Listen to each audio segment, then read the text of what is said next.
Good morning students. Welcome to video lessons. Government of Telangana, Department of Intermediate Education, course Electrical Technician, first year vocational, paper 1, Basic Electrical Engineering. Myself, I am Upendrachari, JLNET, GJC, Pinduprolu. So ఈరోజు paper 1 basic electrical engineering అనే subject గురించి మనం నేర్చుకుంటాము. ఇందులో మొత్తము 7 units ఉన్నవి. అవి fundamental of electrical engineering and electrical work, power and energy, heating effect of electric current, electromagnetism, electromagnetic induction, cell and batteries and electrostatics. So మొత్తము 7 చాప్టర్స్ ఉన్నవి. ఇందులో రెడ్యూస్డ్ సిలబస్ 30% ఏదైతే సిలబస్ తీసేశారో అది లేకుండా మనము చెప్పుకుంటాము. సో మిగతాది మనము ఫస్ట్ యూనిట్ వచ్చేసి fundamental of electrical engineering. So fundamental of electrical engineering అంటే అండి ఆ ఎలక్ట్రికల్ ఇంజనీరింగ్లో సంబంధించిన ఫండమెంటల్ బేసిక్ కాన్సెప్ట్స్ ఏమేమి ఉన్నాయో అవన్నీ కూడా ఇందులో మనం నేర్చుకుంటాము. సో ఈ టాపిక్లో మనకి లెర్నింగ్ ఆబ్జెక్ట్స్ వచ్చేసి concept of electricity, to know the concept of conductor, semiconductor, insulator, Ohm's law and its simple problems, to study the law of resistance, to understand the concepts of series and parallel connections, simple problems, to study basic network elements, Kirchhoff laws, star delta transformations. Total యూనిట్లో cover అయ్యే topics ఇవి. ఇందులో మనము ఒక 4-5 topics గురించి నేర్చుకుంటాము. First మనము basic definitions చూద్దాం. So voltage, current and resistance. Students, మీరు మీ దిగువ తరగతిలో అంటే మీ లోయర్ క్లాసెస్లో ఈ టర్మ్స్ అన్ని మీరు వినే ఉంటారు. ఫిజిక్స్లో మీకు వోల్టేజ్, కరెంట్, రెసిస్టెన్స్ ఇవన్నీ వచ్చేసే ఉంటాయి. ఒకసారి మనం రివైండ్ చేసుకుందాము. లేకపోతే ఒకవేళ ఏదైనా కవర్ కాకపోయినట్లుంటే మనం ఒకసారి ఇక్కడ కులంకషంగా నేర్చుకుంటాము. So what is mean by voltage? Voltage is the amount of energy per moving one electron is 1.2 another in a circuit. It is measured in volts. So ఏంటంటే వోల్టేజ్ అంటే ఏంటంటే వోల్టేజ్ అనేది మనం ఒక ఏదైనా మనకి ఒక ఎలక్ట్రాన్ ఉందనుకోండి, దాన్ని ఒక పాయింట్ నుంచి ఇంకో పాయింట్కి మూవ్ చేయాలి. అంటే కరెంట్ అంటే ఏంటి? It is the rate of change flow and it's measured in amperes. Units I. So మనం ఏంటంటే ఈ కరెంట్ ఏదైతే ఉంటుందో దాన్ని మూవ్ చేయడానికి కావాల్సినటువంటి శక్తి ఏదైతే ఉందో దాన్ని మనము వోల్టేజ్ అని అంటాము. అంటే ఏంది? ఛార్జ్ని ఒక పాయింట్ నుంచి ఇంకో పాయింట్కి మూవ్ చేయడానికి ఉపయోగించే శక్తి ఏదైతే ఉందో దాన్ని వోల్టేజ్ అంటారు. అంటే మీకు ఇక్కడ డెఫినేషన్లో current and voltage are interrelated topics. So voltage అంటే ఏంటంటే energy per charge moving one electron in 1 point to another point in a circuit. It is measured in volts by using voltmeter. So current is the rate of flow, charge flow, and it is measured in amps. అంటే the rate of change of flow అంటే electrons ఒక దగ్గర నుంచి ఇంకో దగ్గరకు move అయ్యే దాన్ని current అని అంటాము. దీన్ని యాంపియర్స్లో కొలుస్తాము. దీనికి ఐతో సూచిస్తాము. అదేవిధంగా దీన్ని యామ్మీటర్తో మెజర్ చేయడం జరుగుతుంది. రెసిస్టెన్స్ అంటే ఏంటంటే సాధారణంగా మనకి ఇంగ్లీష్ నాలెడ్జ్లోనే ఉంటుంది. రెసిస్టివ్ పవర్ అంటారు. అంటే మనం తట్టుకోగల శక్తి అని అంటాం. అంటే ఇక్కడ కరెంటు ఫ్లోని ఆపగలిగేటటువంటి శక్తి ఏదైతే ఉంటుందో దాన్ని రెసిస్టెన్స్ అంటాం. అంటే సింపుల్గా మీకు అర్థమయ్యే లాంగ్వేజ్. కానీ definition terminology according to the electrical engineering, resistance is an opposition of current and it is measured in ohms. So resistance it is the opposition of the flow of current. అంటే current ప్రవాహ శక్తిని ఆపేటంటి గుణం దాన్ని resistance అంటాము. దీన్ని మనం ఓమ్స్లలో కొలవడం జరుగుతుంది. దీనికి ఓమ్ మీటర్ని మనం ఉపయోగిస్తాము. సో అలాగనే మనకి నేచర్లో మెటీరియల్స్ చాలా ఉన్నాయి. సో ఆ మెటీరియల్స్ని మనం ఎలక్ట్రికల్ ఇంజనీరింగ్లో మెటీరియల్స్ని ఎన్ని రకాలుగా వర్గీకరించడం జరిగింది అంటే దోస్ ఆర్ 3 types. బేసికల్లీ మనకి కొన్ని ఇంకా వేరే టైప్స్ ఉన్నాయి, కానీ బేసిక్ టైప్స్ ఏంటంటే ఇవి. So those are conductor, semiconductor, insulator. So మనం కండక్టర్ అంటే ఏంటి, సెమీ కండక్టర్ అంటే ఏంటి, ఇన్సులేటర్ అంటే ఏంటి అనేది మనం చర్చించుకుందాం ఒకసారి. కండక్టర్ అంటే it is defined as a material that have very low resistance and high conductivity property is called conductor.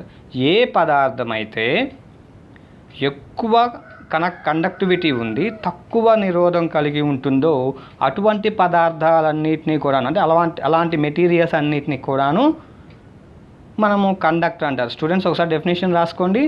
Conductor అంటే ఏంటంటే తక్కువ నిరోధం కలిగి ఎక్కువ వాహకత కలిగినటువంటి పదార్థాలను మనము కండక్టర్ అని అంటాము, వాహక పదార్థాలు అని అంటాము.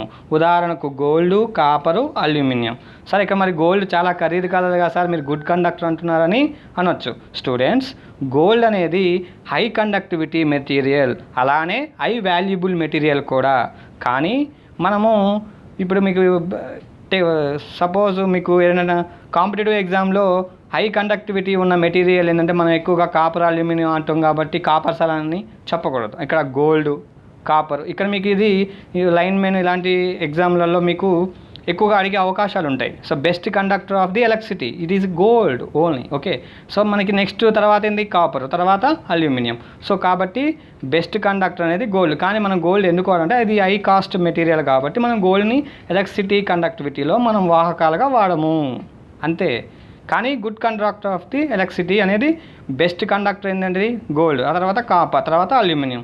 మనం లో టెన్షన్ ట్రాన్స్మిషన్స్కి సంబంధించి మనం ఎక్కువగా అల్యూమినియం కండక్టర్ని మనం ఎక్కువగా వాడుతుంటాం, మీరు చూస్తూనే ఉంటారు డైలీ.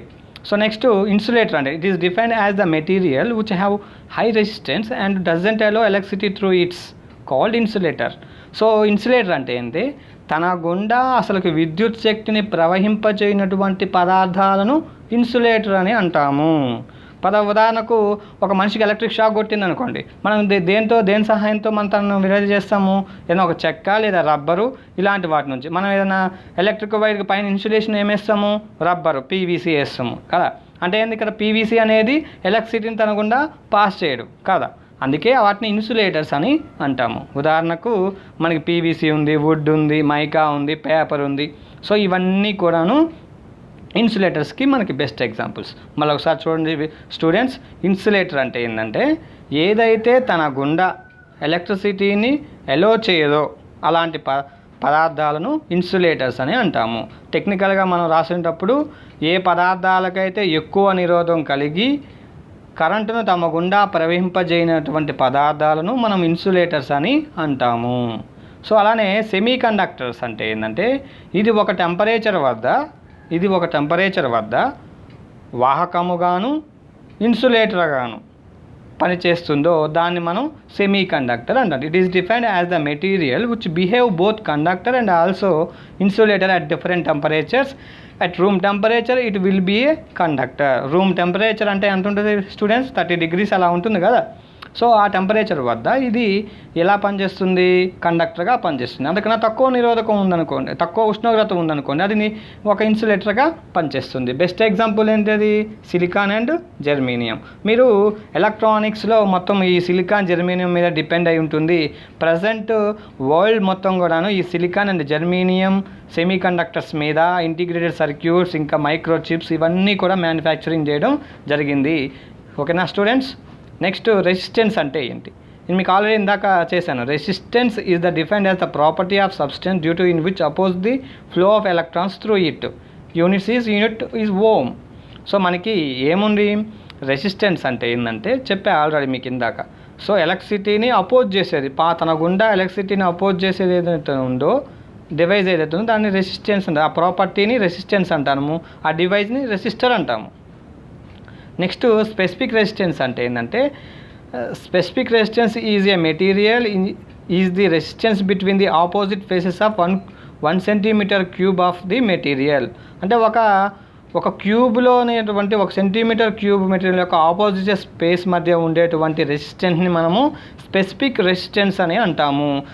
లేదా the reciprocal of resistivity is conductivity. So R is equal to ρl/A. Here rho is the resistivity, L is the length, A is the cross sectional area. So laws of resistance అంటే నిరోధ నియమాలు ఏమిటి? So it is vary directly as its length. It varies directly as its length, అంటే length మీద depend అయ్యి ఉంటుంది. It is varies inversely as the sectional area of the conductor యొక్క sectional ఏరియాకు ఇన్వర్స్లీ ప్రపోర్షనల్గా ఉంటుంది. అంటే కండక్టర్ యొక్క సెక్షనల్ ఏరియా పెద్దగా ఉందనుకోండి, రెసిస్టెన్స్ తక్కువగా ఉంటుంది. And it depends upon the nature of the material. అంటే ఆ మెటీరియల్ని బట్టి కూడాను, అంటే గుడ్ కండక్టివిటీయా బ్యాడ్ కండక్టివ్ మెటీరియల్ అనేది డిపెండ్ అయ్యి ఉంటుంది. It is also depends upon the temperature of the materials. So material యొక్క టెంపరేచర్ ఏదంటే melting and boiling points of the material ఏదైతే ఉందో దాని మీద కూడా ఈ రెసిస్టివిటీ అనేది డిపెండ్ అయి ఉంటుంది. ఒక సింపుల్ ప్రాబ్లం చూద్దాం స్టూడెంట్స్. ఇక్కడ చూడండి రెసిస్టెన్స్ మీద a magnet wire of resistance 1000 ohms length of 200 meter has cross sectional area of 0.1 mm square. Calculate its resistivity. So మనకి ఇక్కడ రెసిస్టివిటీని మనం కనుక్కోమంటున్నారు. అంటే స్పెసిఫిక్ రెసిస్టెన్సే కంటే రోని మనం కనుక్కోవాలి. సో ఇక్కడ మనకి ఏమి ఇచ్చారు, రెసిస్టెన్స్ ఇచ్చారు అంటే 1000 ohms. అలానే ఎల్ ఇచ్చారు 200 meters, ఏరియా ఇచ్చారు 0.1 mm square. అంటే దీన్ని 0.1/10⁶ మీటర్ స్క్వేర్గా మనం మార్చుకోవచ్చు. ఇక్కడ రిక్వైర్డ్ ఏంటది రో. సో మనకి ఆల్రెడీ ఇందాక ఫార్ములా ఉంది, R is equal to ρl/A. So here rho is equal to RA/L. So that is equal to 10,000 into 0.1/10⁶ into 200. So solution. So చూడండి rho is equal to 0.5 into 10⁻⁻6 ohm metre. Ohm అనేది ఇక్కడ resistivity specific resistivity ఒక units ఏంది ohm మీటరే కదా అన్న. చూడండి. So మళ్ళీ ఒకసారి ఈ ప్రాబ్లం చూడండి.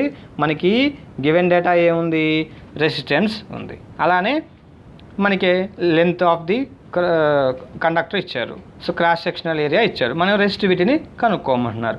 కాబట్టి మనకి ఇక్కడ ఆల్రెడీ ఫార్ములా మనకి ఏం తెలుసు, పాస్ట్లో స్పెసిఫిక్ రెసిస్టెన్స్ ఫార్ములాలో మనం రో ఈజ్ ఈక్వల్ టు RL/A అంతే కదా. సో ఇప్పుడు మనం రో is equal to RA/L. So ఇక్కడ మనం ఈ విధంగా రో యొక్క విలువను కనుక్కోవచ్చు. So next Ohm's law. So Ohm's law గురించి మనం ఒకసారి కులంకషంగా చెప్పుకునే ముందు, Ohm's law George Simon Ohm అనే అతను ఈ ఓమ్స్ లాని 1825 ఆ టైంలో తను ప్రవేశపెట్టడం జరిగింది తన రీసెర్చ్ అండ్ మెథడాలజీస్లో. సో ఈ ఓమ్స్ లా ఏం చెప్తుంది అని అంటే, టోటల్ ఎలక్ట్రానిక్ సర్క్యూట్స్ ఏదైతున్నాయో అంటే ఒక ఎలక్ట్రికల్ సర్క్యూట్లో క్లోజ్డ్ సర్క్యూట్లో మాత్రమే it is can be find and prove that. So మనం ఇక్కడ ఓమ్స్ లా అని it is defined as an electric circuit at constant dimensions flowing current is directly proportional to the voltage. Here resistance is constant. So మనకి ఏం చెప్తుంది అంటే, ఒక స్థిర ఉష్ణోగ్రత వద్ద ఒక కండక్టర్లో ప్రవహిస్తున్నటువంటి కరెంటు ఆ వోల్టేజ్కి అనులోమానుపాతంలో ఉంటుంది. ఇక్కడ నిరోధం అనేది స్థిరంగా ఉంటుంది. Okay, V is equal to IR లేదా I is equal to V/R. So here once again I can repeat the definition of the Ohm's law. It is defined as an electric circuit at constant dimensions. Flowing current is directly proportional to the voltage. Here resistance is constant.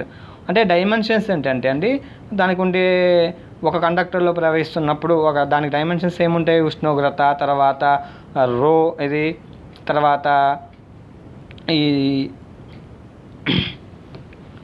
ఓకేనా students. ఇప్పుడు మనం మళ్ళీ ఒకసారి Ohm's లా తెలుగులో చూద్దాము. So స్థిర ఉష్ణోగ్రత వద్ద ఒక కండక్టర్లో ప్రవహిస్తున్నటువంటి కరెంట్ అనేది వోల్టేజ్కి అనులోమానుపాతంలో ఉంటుంది. I is equal to V/R. ఇక్కడ మనకి ట్రయాంగిల్ చూడండి, V is equal to IR. Student ట్రయాంగిల్లో చూడండి మీకు అర్థమవుతుంది. మనకి కావాల్సింది ఏంటది V. కాబట్టి వీని మూసేయండి. వీని మూసేస్తే ఏమున్నాయి, IR ఉంది. సో నెక్స్ట్ మనకి ఏం కావాలి, R కావాలి. R కావాలంటే V/I ఉంది కదా స్టూడెంట్స్, అర్థమవుతుందా. మనం ఈ త్రిభుజాన్ని బట్టి ఈ మూడు రాసుల యొక్క విలువలను మనం ఎలా కనుక్కోవచ్చో చూడండి. మనకి ఇప్పుడు I కావాలనుకోండి, I ఈజ్ ఈక్వల్ టు ఏమైద్ది, V/R అవుద్ది. R కావాలంటే ఏమైద్ది, V/I అవుతుంది. స్టూడెంట్స్ ఒకసారి చూడండి, మనకి ఇప్పుడు నేను ఒకసారి చెప్తుంటాను, మీరు ట్రై చేయండి. V అంటే IR. సో మనకి R కావాలంటే ఏం చేయాలి, V/I. మనకి I కావాలంటే V/R. సో మీరు ఇక్కడ ఈ పిక్చర్లో ఈజీగా ఓమ్స్ లా అర్థమయ్యేది చూడండి స్టూడెంట్స్. ఏమవుతుంది, కరెంటు పోవాలని ప్రయత్నం చేస్తుంది, ఫ్లో. ఓకేనా, ఈ బొమ్మ మీరు చూడండి మీకు అర్థమవుతుంది. ఈయన బ్లూ షర్ట్ వేసుకున్న ఆయన వోల్టేజ్, ఈ గ్రీన్ షర్ట్ ఏదైతే ఉందో, ఎల్లో షర్ట్ ఏదైతే ఉందో ఆయన కరెంట్ అనుకుంది, ఆ గ్రీన్ షర్ట్ వేసుకున్న ఆయన రెసిస్టెన్స్. ఓకేనా. సో ఇప్పుడు ఏమవుతుంది, కరెంట్ అనే ఆయన కండక్టర్లోంచి పోతుంటే వెనక వోల్టేజ్ అనే ఏం చేస్తుందో తంతా ఉండు కదా.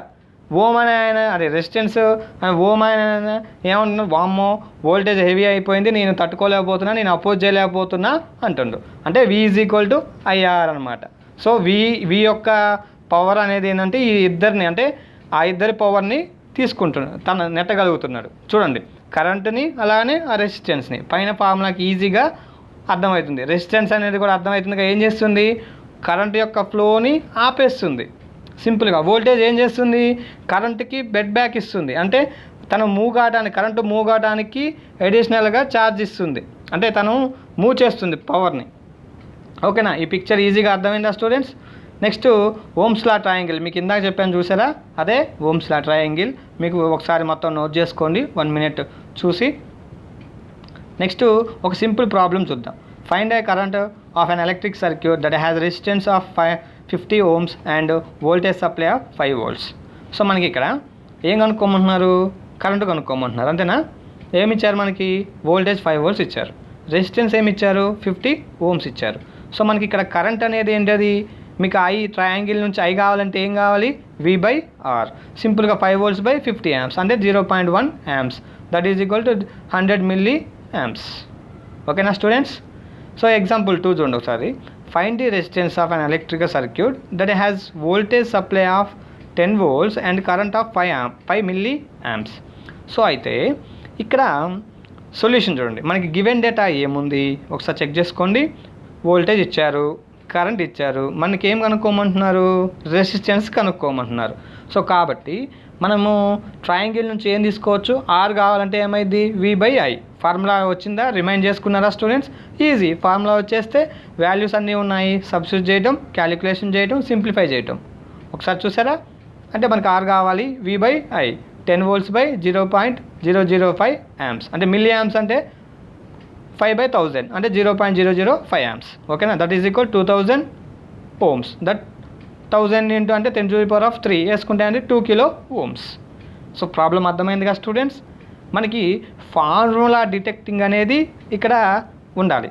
మనం ఒకసారి ఫార్ములాని ఈజీగా ఫైండ్ అవుట్ చేసామనుకోండి, ప్రాబ్లం ఈజీ. సో ప్రాబ్లమ్స్ అంటే వామ్మో పెద్ద పెద్ద లెక్కలు ఉన్నాయేమో అలా అనుకోవద్దు. సో ఓకేనా? సో మనకి ఇక్కడ అసైన్మెంట్ అవుతుందండి. What is current? Define conductor, semiconductor, insulator. What do you understand by electrical potential?